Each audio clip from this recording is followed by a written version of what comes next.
Hello, everyone. This is Nick Newman with RPG Mastery, and today's episode is about the worst game I have ever been a player in. And it's kind of like a loaded question, though, really, because I've played a lot, and I have played in a lot of bad games for sure. But there's a few that really stick in my mind as like the worst gaming situations, the worst situations that are so messed up that when we all walked away from the table, we were like, I don't know, uncomfortable with seeing each other or talking to each other. That's how intense some of our games get because I don't think people realize or they don't understand really. Most gamers may not understand how attached people will get to a character. And some people think it's because when they play a character, they're living vicariously through that character. They're experiencing life and trying to achieve things that they may not be able to achieve in real life. And so they sit down to a game like D&D or Pathfinder, and they think that they have this expectation that they're going to constantly win, that their characters are immortal, they're not going to die, or so on and so forth, and that everyone else is going to mess with them. But as most of you know, that is far from the case with D&D, Pathfinder, pretty much almost 100% of role-playing games.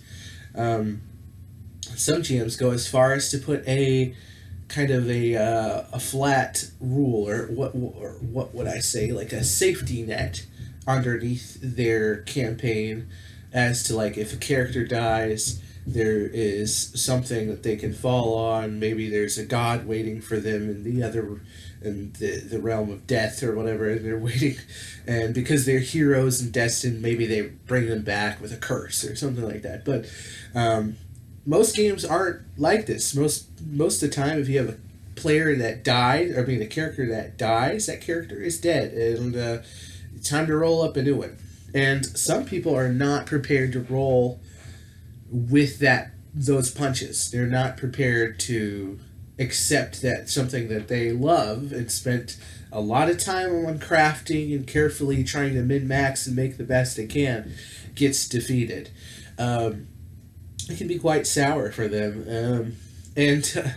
But as I was saying, the worst game I've ever been a part of. Oh my goodness. There was this one session we were playing a Galarian campaign, and if you guys don't know what Galarian is, basically it's like an official Pathfinder system. It's a city that is based on in the Pathfinder setting or the campaign settings or whatever, what have you, but it's for Pathfinder, and basically it's this general set of rules that everyone abides by. So when they sit down at the table, they can make sure that no matter who GMs or what story is being told, that everybody is fair, has the same amount of points. And there's kind of an honor system to it. So every time you take a character to one of those games, if it lives, you take that character to another game with a different GM, and your points carry over and your stats carry over and whatnot. So we're playing this. The Pathfinder Society is what it's called, actually, but the city within it's Galarian. And we were playing Galarian, and we had... back then, the only people that I knew that played Galarian were me and my friend John. And we had set up, instead of reading all the rules for Pathfinder Society, we set up our own kind of network of rules that were really simple, told people to build characters with a 20-point buy, I think. It could have been 25-point buy. Told characters that what was it? You couldn't harm another player.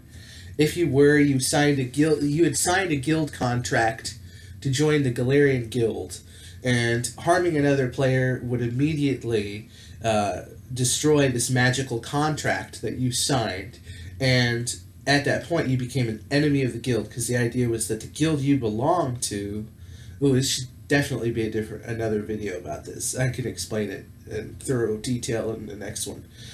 But whatever guild you belong to, um, or to, if you had harmed a member that belonged to the guild, then it would destroy the contract, and then the guild master that controlled you or hired you could either banish you, permanently get you banned from the guild, or kill you outright. And because you were harming an asset. If you harmed another enemy or a member of the guild, you were an enemy to the guild because you're harming people who were out to do missions. Whether the mission was evil or good or whatnot, or the party members were good or evil, didn't matter.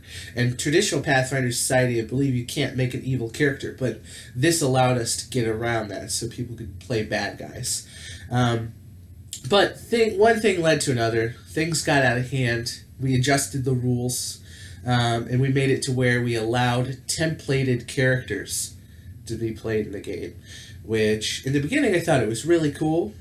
The idea was that the CR rating on the template would, let's see, every time you took a CR rating of 1, it would increase the experience chart that you ran on. So everyone started on the easy, fast-paced track of experience points.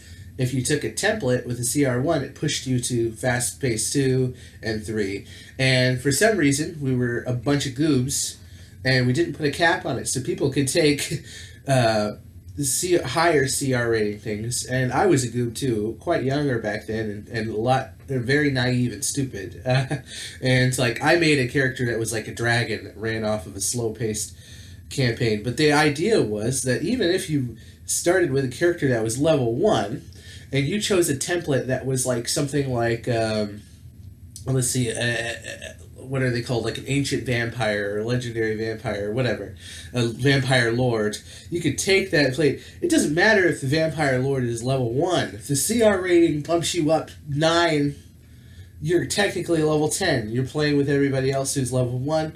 And so what happened was, in this game, property was also part of the deal. So if you harmed another guild member's property, you were harming that guild member, and through that you were harming the guild itself. So you weren't allowed to steal from other players. You weren't allowed to destroy their stuff or what have you. And we had one character.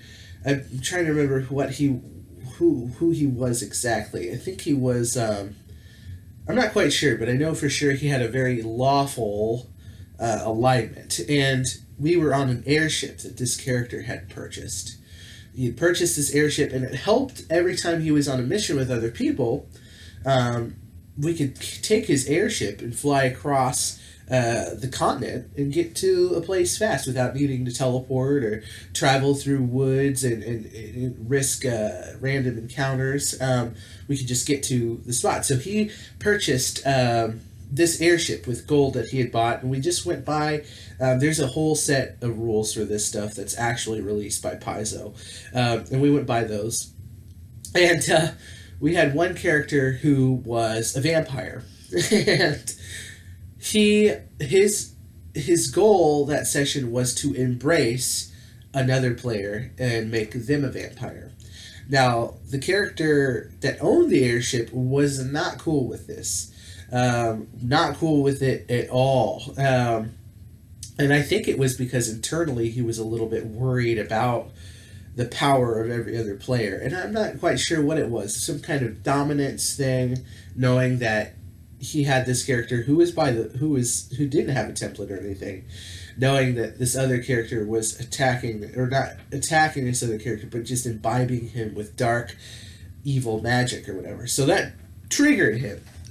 And so he metagamed in order to go underneath the airship deck and find this player who is planning on infecting this other player with vampirism. And he tried to intervene. And at this point, I was the GM at this point too. And I had some plans for them. I had some, what were they? Some drakes, a swarm of drakes that were just kind of flying in the vicinity for a random encounter. And that's what was going to happen. And it did happen. The airship flew towards these drakes. These drakes landed on the ship. They were going to be passive at first until one of the players attacked one. They went crazy. So there was like 3 blue drakes that were attacking the airship, running around and running amok, trying to find food and trying to eat players or whatever. And so as the top deck, this action is happening where they're fighting these dragons. And below, we have our airship owner, or the captain, going below. Oh my gosh, I totally forgot. Also, he was trying to embrace one of the crew members. And so technically, he wasn't harming this crew member as well as this other player. He wasn't harming them. He was giving them the vampiric gift. And so to him, he was like, you're stealing my crew member. You're cursing him. Fuck you. So essentially, he went down there to confront this guy. This vampire lord or whatever, this Nosferatu type character. And he... for some reason, this vampire lord had this ability to turn into a dragon. He'd like form of the dragon one or something. Some weird power that he had found out, some amulet or something that gave him this power. And he turned into an ancient dragon in the underdeck of an airship that was not big enough for an ancient dragon, or not an ancient dragon, but a large adult dragon to form. So I, as the GM, played it out how it landed. He turned into a dragon. It was too big for the airship. He crushed, or his weight and his mass expanded so much that he blew a hole in the side of the airship. And then at the very top of the airship, there is drakes that are fighting it. So as a game master, I can create situations that destroy property or destroy characters or whatever. It's not because I was the game master. I wasn't a player doing it. And so this, I thought it would be fine. He was going to get enough treasure, patch it up if they survived. And so they end up having a actual fight in the middle of the airship. And my friend got so upset that he screamed in the middle of the session. It got very uncomfortable. We stopped the game at that point. My friend who was playing the vampire quit playing. He was like, I'm good. Because he had triggered this guy so hard by just behaving like his character would behave, evil. And long story short, that vampire character was kicked out of the guild because his behavior was harming the guild assets. Simply the form of the dragon destroying that airship, the side of the airship, or damaging it was damaging guild member property. So the guild master that I had created told the vampire, hey, you're done. And on top of that, my guild master that I created was a necromancer. So he imbued quite a bit of fear in this vampire because he could control that vampire. So exiled him. And that might be one of the last times we played that game. But long story short, when you sit down to a table, there's a couple things you should do. Players need etiquette. They sit down and think that they don't have any rules or obligations. They're there to have a good time and act their freedom.